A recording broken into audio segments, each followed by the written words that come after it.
নমস্কার বন্ধুরা, আজকের গল্প বিশ্ব সাহিত্যের কালজয়ী লেখক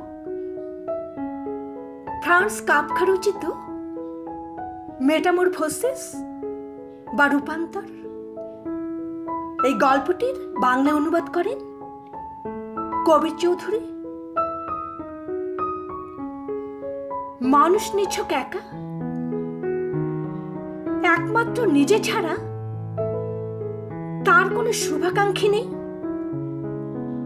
গল্পের শুরুটা সম্পূর্ণ কাল্পনিক এবং বিজ্ঞানসম্মত। গল্পের প্রধান চরিত্র হল গ্রেগর সামসা। তিনি একজন ভ্রাম্যমান সেলসম্যান ছিলেন।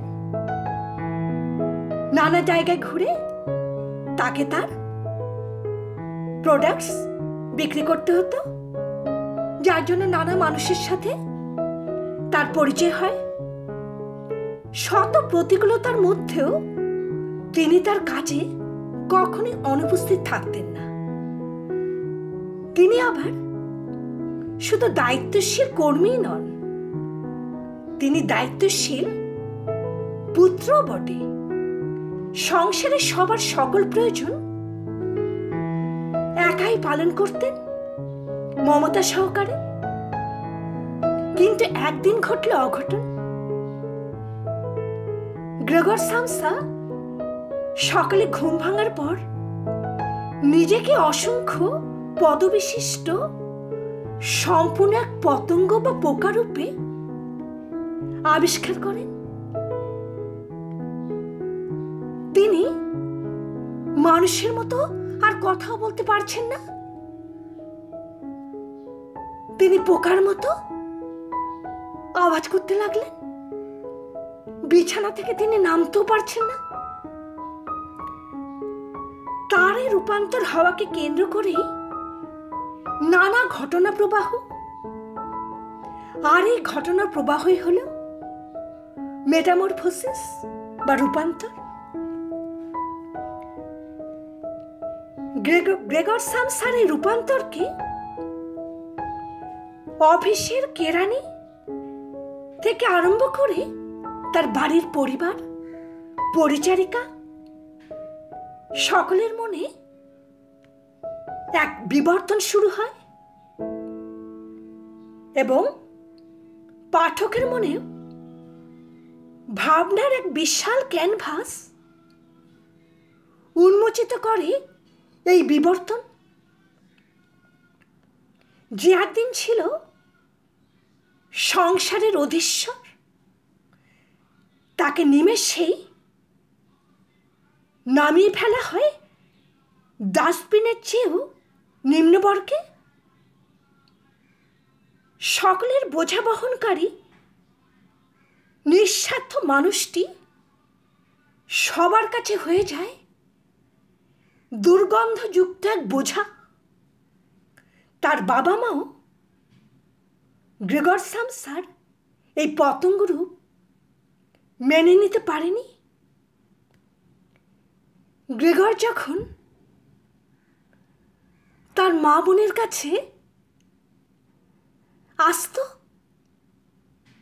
তার ভয়ঙ্কর রূপ দেখে তার মা বোনও ভয় পেত, আর বাবাও ভুল বুঝে ভাবত গ্রেগর বুঝি তার মা বোনকে আঘাত করতে আসছে। তখন তার পিতা ফল ছুঁড়ে তাকে আঘাত করে। গ্রেগর ব্যথা পায়, তবুও তিনি পরিবারকে খুব ভালোবাসতেন।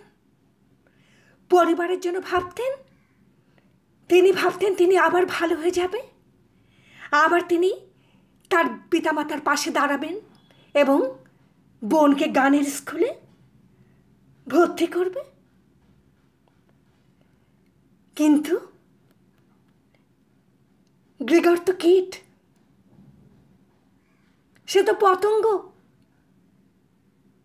সে তো এখন দুধ ডিমের আস্বাদ নিতে পারে না। পচা খাবার খেয়েই তার জীবন কাটছে।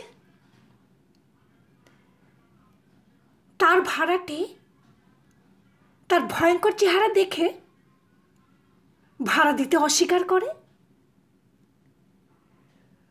পরিবার তাকে ত্যাগ করতে যায়, তার মৃত্যু কামনা করে। সবচেয়ে মর্মান্তিক বিষয় হলো গ্রেগর সামসা দেহে পতঙ্গ হলেও অনুভূতিতে রয়ে গেছেন সেই গ্রেগরি। তিনি সব বুঝতে পারেন। তিনি তাই তার ঘরের দরজা খুলে রাখতেন পরিবারের লোকের কথা শোনার জন্য। পরিবারের অর্থ সংকটের সমস্যায় তিনি কষ্ট পেতেন, কিন্তু তিনি সমস্যা সাধনে অক্ষম।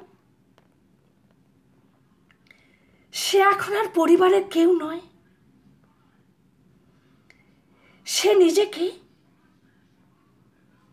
অনাকাঙ্ক্ষিত ভাবতে শুরু করেন এবং দুঃখে অবহেলায় পরিবারকে মুক্তি দিতে তিনি মৃত্যুকে আলিঙ্গন করেন। এমন সুমানসিকতার মানুষগুলো সমাজের কাছে পোকার মতোই তুচ্ছ। সমাজ ও স্বার্থবাদী জীবনাচার তাদের ব্যবহৃত করে। তারপর একদিন তারা পোকা বা পতঙ্গে রূপান্তরিত হয়ে যায়। কাফকা এক অলীক দুনিয়া হতে বাস্তবের রূঢ়তায় নামিয়ে এনেছেন তার গল্পের চরিত্রগুলিকে। আজ এখানে শেষ করছি। পরবর্তীতে আবার দেখা হবে। নমস্কার।